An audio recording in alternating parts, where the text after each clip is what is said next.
Thank you. Good morning. My name's Steve Ahern. I'm from Australia's radioinfo.com.au and also asiaradiotoday.com. Please have a look at our coverage of the conference on those websites. How do you create an iconic radio brand in a very competitive market like we have in Australia?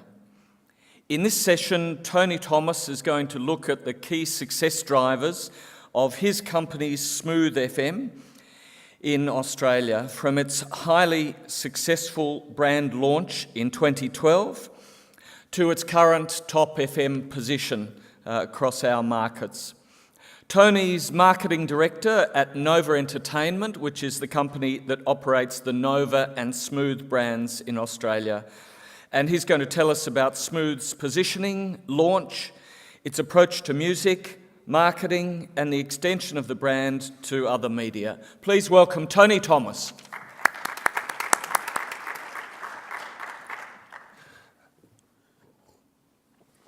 Good morning, everyone. Well done for getting here after last night. This is the death session, I think, after the party last night. I'm going to give you a bit of background on Nova Entertainment because I understand that we're the other side of the world, so I just want to let you know what we're about. Nova Entertainment is a 100% privately owned company. It's owned by Lachlan Murdoch. He bought it some years ago when things were going well, but there was a lot of growth available. Just some context, we do have the Nova brand, which has always been a very strong brand in Australia in every capital city.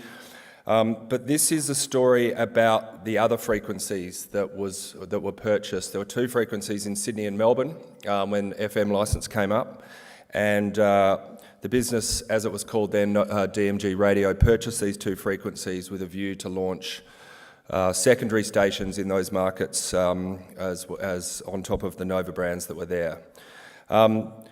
So I'm going to, when you're asked to present case studies like this, it's really difficult to know, given that we're the other side of the world, what the context is in Australia versus other markets. So I'm going to take you through the story. It's a proud story for us to tell, and I hope there's a couple of things that you can take out of it at least. So I'll talk you through the development, how we approach the development of the brand slightly differently, the launch and how we needed to cut through very competitive, very noisy market in Australia, how we really needed to cut through and ensure that Smooth was, as a soft adult contemporary station, would cut through all the CHRs that were making a hell of a lot of noise and spending a lot of money in the market.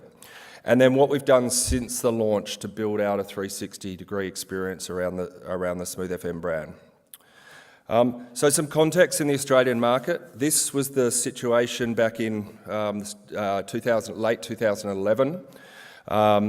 What you'll see is that there was a huge gap in the top left-hand quadrant, which was your kind of 35-54 females. Now, we all know from all our markets that that's in a very, very attractive market to go after. There's a lot of them and they spend a lot of money. So there was this gaping wide hole that we saw as an opportunity where there was no soft adult contemporary format. There was a lot of CHRs, rock, male-leaning stations in the market, but there was this huge opportunity for us to take that space in the market. So we looked at that and developed a number of iterations of business cases around a launch into that space. Just a bit of history. So when those two licenses were purchased and they cost a lot of money, a station called Vega was launched. I'm happy to say it was before my time, and it's probably a case study in itself of what not to do. Very unsuccessful. It was a music talk station on the FM band. They were trying to do something different. It wasn't successful. The station was then rebranded into a rock station called Classic Rock.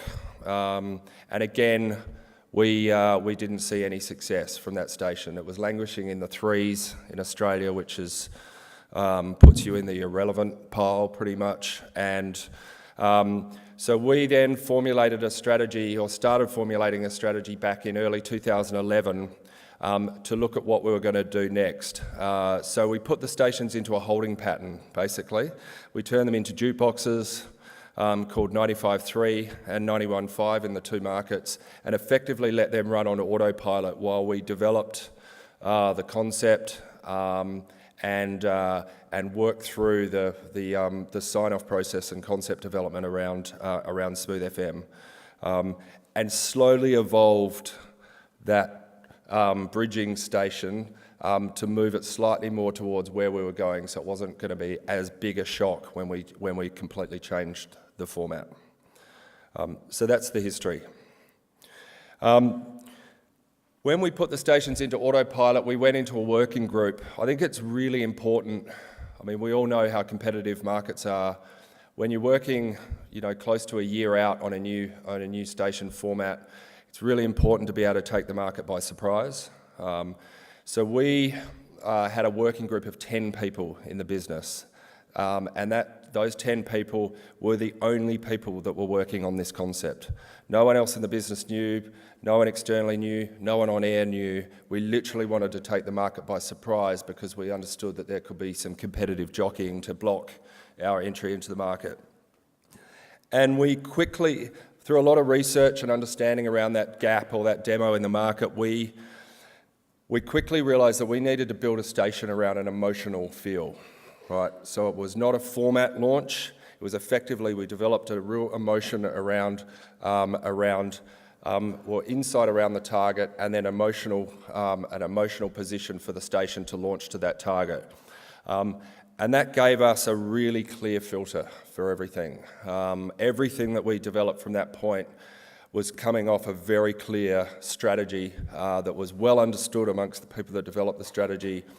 And I think one of the most important things that have driven the success of the station is a very strong strategy, and a clear strategy allows you to consistently execute against it. And when you hand over the strategy to the station and everyone in the station that then executes that strategy, that clarity around the strategy produces a really strong and consistent execution opportunity.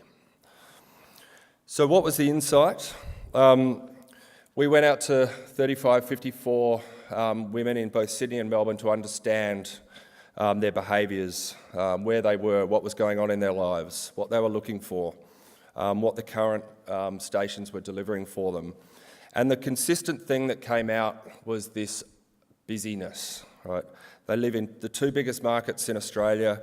Their lives are busy. They've got a lot on. There's a lot of noise in the formats that were being presented to them in the market. A lot of CHRs, a lot of, so this idea of noise and clutter and busyness and them just looking for moments to relax and unwind was obviously a really clear connection point for us. So to develop a station that gave people that moment to relax, that moment where they could just shut out the noise and give them a moment in the day to relax, whether they were, and I'm not talking about sitting in a bath or a spa having a glass of champagne. It's not that type of relax. It's literally a moment where you can put your shopping down, take a deep breath, put on this Smoothfm, and it gives you that kind of clarity and moment to sit back and shut out the noise. So I just want to play you a video to show you what we developed, and then I'll take you through some more background.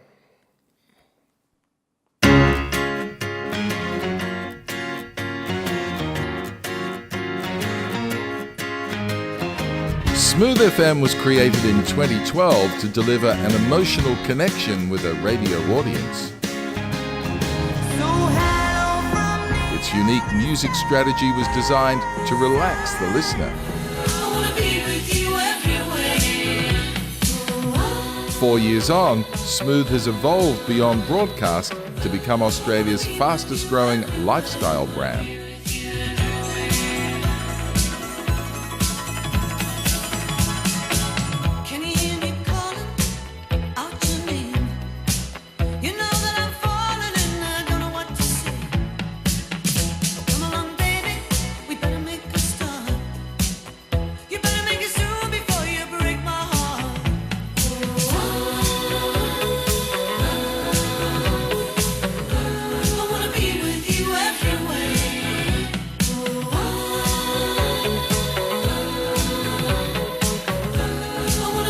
Proven to be the most effective advertising environment in Australia, Smooth delivers a powerful connection to its audience and a memorable brand experience across multiple environments.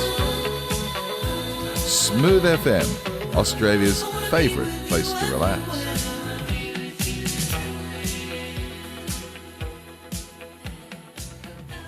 So let me explain a bit about the background and what we built. So some things to note about the station is the consistency. It's the same station we launched 5 years ago. While there's been some tweaks and some playlist tweaks, obviously it's a really consistent. Exactly what we launched is what you see in market today. And everything you see out in the market has a consistency to it. It's built off the same of the same strategy. The execution against that strategy is seamless, and I'll take you through some of those things that we've worked through. It's a highly efficient format. Okay, so that's another way of saying it's got huge margins. It's a business. We haven't got overpriced breakfast show hosts. We haven't got significant talent costs. It's a station that is very profitable for us. And very unique, therefore, in the Australian market, which is generally loaded with very expensive talent and other costs. And there's huge growth potential. The station has seen enormous growth over the last 5 years, both top and bottom line. There's huge growth in the market amongst that demo, so there's a lot of advertising opportunity. There's a lot of opportunities to integrate in different ways onto the format, so there's a lot of flexibility in what we can do around our clients, either on the station or on some of the other assets that we've developed, which I'll take you through. So the task, what's the task that we had? It's really easy for a soft adult contemporary based on the music playlist for it to be perceived as daggy and old, right? So I think when there's a lot of CHR, which is all got a really significant image and a energetic image in market, we didn't want this station to come into market and appear dated and old. So we wanted to make people proud that they were listening to a soft adult contemporary station, and therefore we had to build an aspirational brand, a brand that had a level of sizzle. I mean, we know that 35-54 is an important audience, but for us, ensuring that we had a really broad audience was really important to ensure that we met our goal of going to #1 in the Australian market. So it was good that we had a breadth of audience, which meant aspiration was even more important. And we needed to given it was a unique format in Australia, we needed to provide as many opportunities for people to sample the station as they possibly could, to sample the music, to really understand the product. And so that was a really important task for us at launch. I'm going to take you through the launch creative. We had this bold idea when we were developing the station to go to Warner Music and ask them to give us Michael Bublé to help launch the station for us. He obviously was a perfect fit for who we were going after, 35-54. His music was a perfect fit for the station playlist. He also, guys like him in Australia, his character and his personality was appealing to guys. So we knew that he was the perfect guy to launch the station for us. So we went to Warner Music, and after a million meetings and some ups and downs, they said get on a plane and fly to LA and we can shoot an ad. And he's agreed to record some shows and be the first voice on the station. Effectively be ambassador at launch, so jumped on a plane and hoped he was going to be there when we landed, otherwise we would have had no ad to put to air. And I worked very closely with him because he wanted his personality to come through in this ad. So I'm going to play you the ad and then I'll give you a slight backstory on how it came about.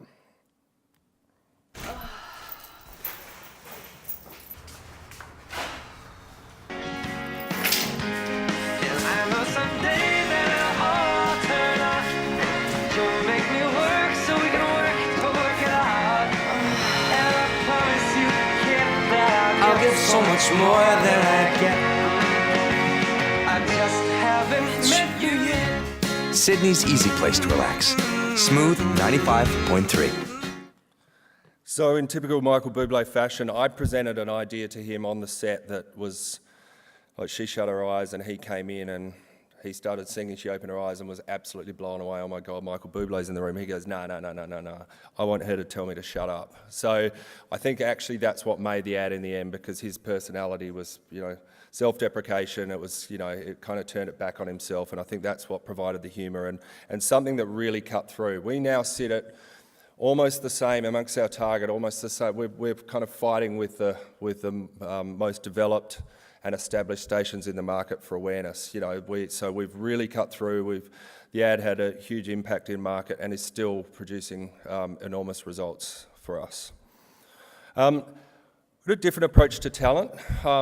So with our regular weekday and breakfast broadcasters, who are very, very talented broadcasters and have a really, really natural feel and fit with the station and the tone of the station, we also complemented them with some very well-known weekend presenters. So these guys, they'd probably be unknown to you guys, but they're all very big TV talent and media talent in Australia. And they host shows on weekends. So we're able to complement our weekday broadcasters with some very high-profile talent on the weekends and effectively market the high-profile talent on the weekends and allow them to market the station themselves. So it was a really great way to have a kind of talent mix of really solid, strong broadcasters that fit the station and some well-known talent that were able to give us some profile and some buzz on weekend shows. And on top of that, we've got a regular weekend slot where the show's hosted by the biggest artists that sit on the Smooth playlist. So we've had a huge amount of artists that then rotate through our weekend slots that talk about the stories of their music, that talk about the background, that plays their favourites, and these have become really well known. And again, another reason that we can profile the station and provide a lot of exposure in the market. The sound. Under Paul Jackson's leadership, and Paul was ex-Global Radio Group Program Director, he's been at Nova Entertainment for some time, the playlist is really carefully crafted based on a feel rather than a genre. And everything is crafted together to provide a different feel at different points of the day. It's a very distinct sound and very unique in the Australian market. And it obviously has been successful in the way that's been crafted together. So a slightly different approach to the sound of station versus just a particular format. So let's talk about audience. We had a survey last Tuesday, our first for the year, and Smooth's number one FM in Melbourne for the first time last Tuesday, and we were number 2 in Sydney by 0.1. So combined across both the biggest markets in Australia, we're number 1 FM, and that's ahead of big established stations in those markets after kind of 4.5 years of continuous, slow, gradual, incremental growth over those years. 1.7 million listeners a week, which for a format like a soft adult contemporary where we didn't expect our cumes to be enormous, we are right up there and batting right up there with the CHRs for cume. So again, shows the breadth of the station. A backstory around the audience results. We did a lot of modelling at the start before we launched with the help of Wayne from BPR, Wayne Cloughton if you don't know him. And we came up with some numbers on where we think this station could get to, or where we thought. We always had aspirations of it being number 1, but we kind of modelled it out. So when we presented the business case of those numbers, the board said to us, after quite a few drinks actually, after a planning session, if you make it to number 1 in both Sydney and Melbourne, all the exec team have to get tattoos. And so we were 0.1, so it's actually a blessing in disguise that we didn't make it number 1 in both markets. Otherwise, embarrassingly, we'd probably have a Smooth tattooed somewhere on our body, which would not be a good look at all. So the station has been successful. We're seeing a hell of a lot of growth out of it. I'm just going to talk about some of the brand extensions. I think this has been really unique, and back to how we position it around an emotional feel or emotional proposition. It allowed us to take Smooth out into many different places outside of broadcast, which I thought was going to be really important when you're developing a brand that's primarily exists on air. People can't touch and feel the brand and experience it. It was really important to bring it out to people and let them experience it, just given the uniqueness in the market. So I'm going to talk about some of those other platforms that we've launched that not only provide that brand experience, but a lot of new revenue opportunities that allow us to cross-promote and allow us to build the brand broader than just from the standard opportunities on air. So in 2014, we partnered with Foxtel. Foxtel's our biggest, or the subscription TV service in Australia. A lot of channels, very good audience in Australia. We launched the Smooth channel, TV channel on Foxtel. So Smooth is now a 24-hour channel that sits on the Foxtel music service that allows us to crossover playlists. There's talent crossover that sits across both platforms, and we work on opportunities together. If we've got a live music event, we'll work on them together and broadcast, and then film the event and play it back on the Foxtel channel. So it gives people a visual experience of Smooth, which we thought was really important to give them another dimension of what we're playing on air. And it regularly goes to number one on the Foxtel music platform. It's at various times of the year, on weekends or during the day. It's become a station that people put on and just leave on. So it's developed a really good audience, and that's been running now for almost 3 years. We launched smooth.com.au, which is our lifestyle digital platform. It's not a radio station online. It's got the function that a radio station online needs, but is much broader into lifestyle content. We develop a lot of content that sits within the lifestyle space, whether it's life hacks or travel or health or things going on the weekend in your local markets or approaches to things. And we use our talent on air to film a lot of content that becomes native content for advertising partners. So there's a lot of integration that sits on our radio broadcast that also sits on the lifestyle platform that allows us to broaden out the offering. And this has quickly become one of the premier lifestyle destinations in Australia against the dedicated lifestyle sites. So we're really happy with the progress of this. Experiential, we all know what street teams are and what they do, and I suppose we took a slightly unique approach to the street team. They weren't just about handing out client products and driving cars around. Our Angels team, which is what we call them, are out and about. We have our own coffee truck, which we bought, so these guys drive a coffee truck around and deliver coffees to different places, workplace events, etc. And it's a fully fledged coffee truck that actually turns into an ice cream truck in summer, so it's multifunctional. We have a massage team, and these guys are out and about at events. We've got a full massage set up where people are looking to take a break and have a massage by the team.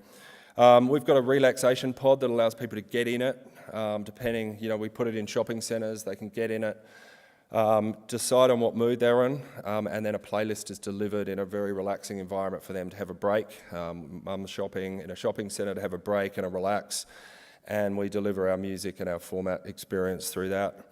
We've got a champagne bar that we set up at various different locations, presence at all major food and wine festivals. So this team is really about, again, living the experience and delivering that experience through action and through these events. One of the most exciting projects is the Smooth Festival of Chocolate. It's now in its 4th year.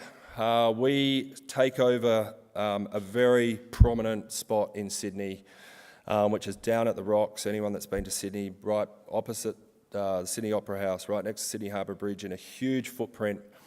And we have 135,000 people that come through that over 2 days on a weekend.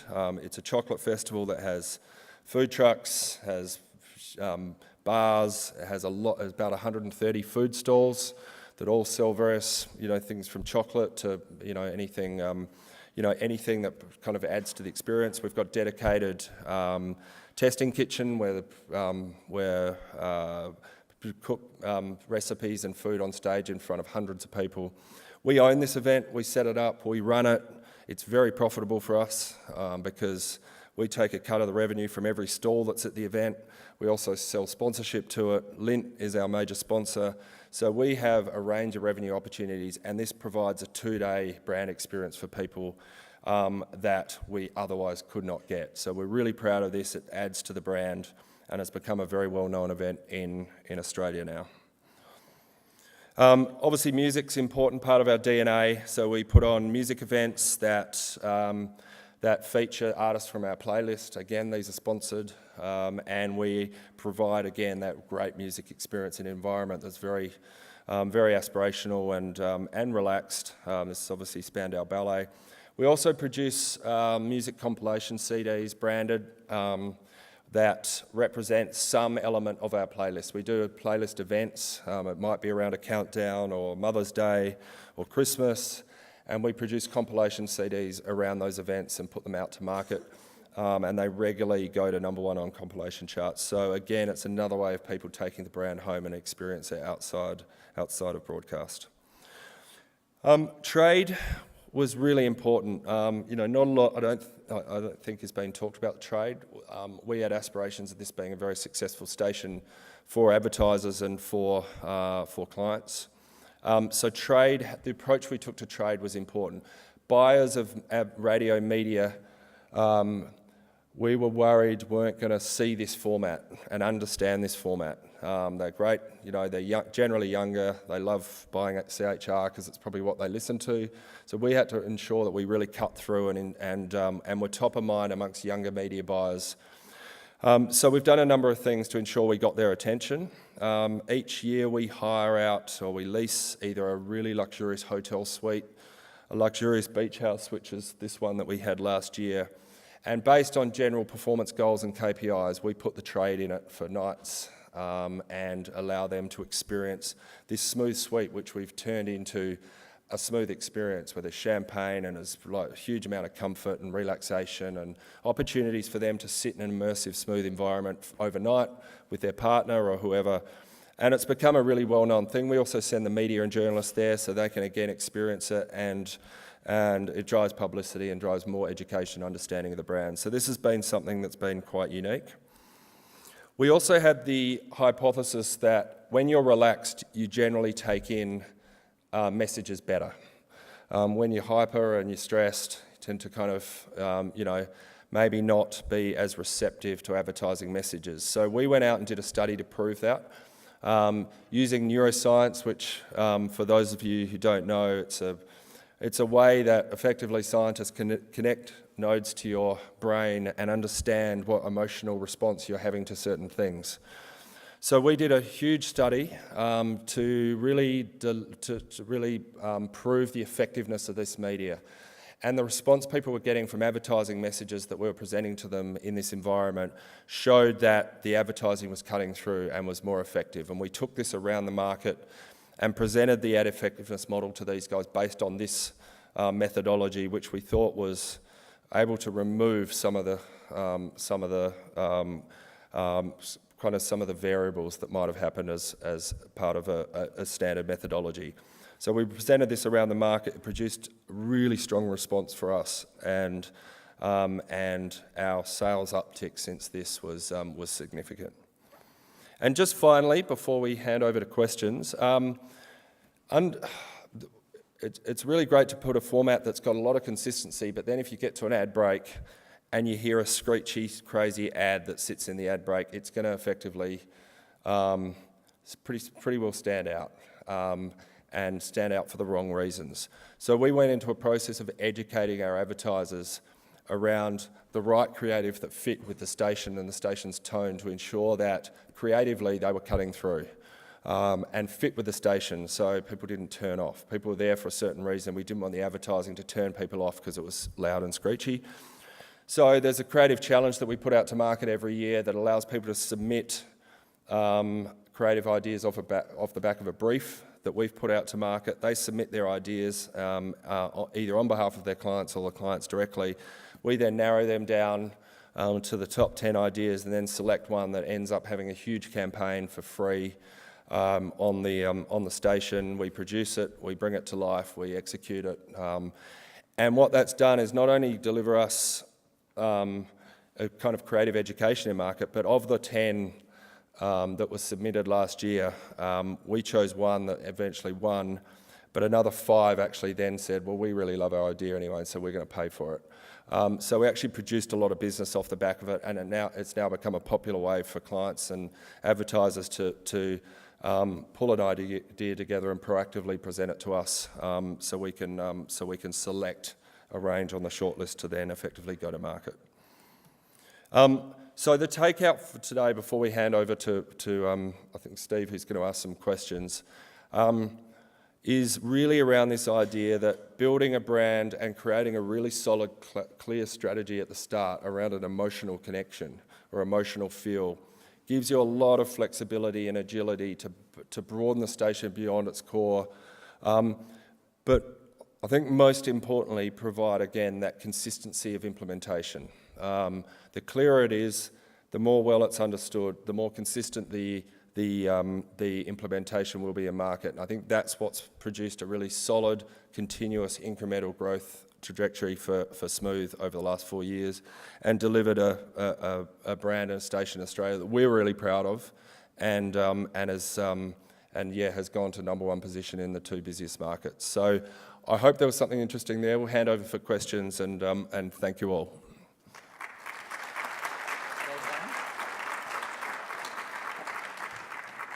You're right, Tony. It's just come here when you get your water. It's a big risk, a brand or a soft AC format, that it's seen as old-fashioned and daggy. And I think you've shown us how you made sure that didn't happen. What I want to know is, when you survey your audience now, you must be continuing to track the audience. What are they saying about you now? What words are they using that tell you that they're no longer, or they don't think this brand is daggy, old-fashioned, whatever? Yeah, I mean, various ways that we research the audience through tracking, and Wayne handles our tracking at BPR Consultancy. So put your hand up, Wayne. That's Wayne Carlton over there. Did a great job. So we track it from a range of perspectives across music and format and talent, etc. The response has been extremely positive. It's cost Wayne a number of bottles of wine, because he does put some bets out there on where we can get to, and we tend to beat them where we are. But we also go out to market, and we do a lot of research, and our angels also help people out to just research people in the street as well. The kind of work, the main thing that comes back is it's my Smooth. So people kind of feel like it's their baby, and they're proud to have found it, and they're very proud to tell their friends. That's really powerful, Yep. because if you feel like it's your child, you're not going to abandon that child. Yep. If an announcer changes or some other station comes into the play. Yeah. At the start there was a bit of, I kind of listened to Smooth, and there was a bit of... Yes, it was a hushed whisper. Yeah, it was like a bit of a whisper, and actually I listen to Smooth, But now it's moved to, I'm proud to listen to Smooth. And so that my Smooth, when we talk to people, it kind of feels like that emotional connection that we've made has definitely developed. And now, as I said, people are very willing to tell their friends. Some questions from the audience, if we have them. Yes. Do we have... I can hear you. Yep, microphone coming to you.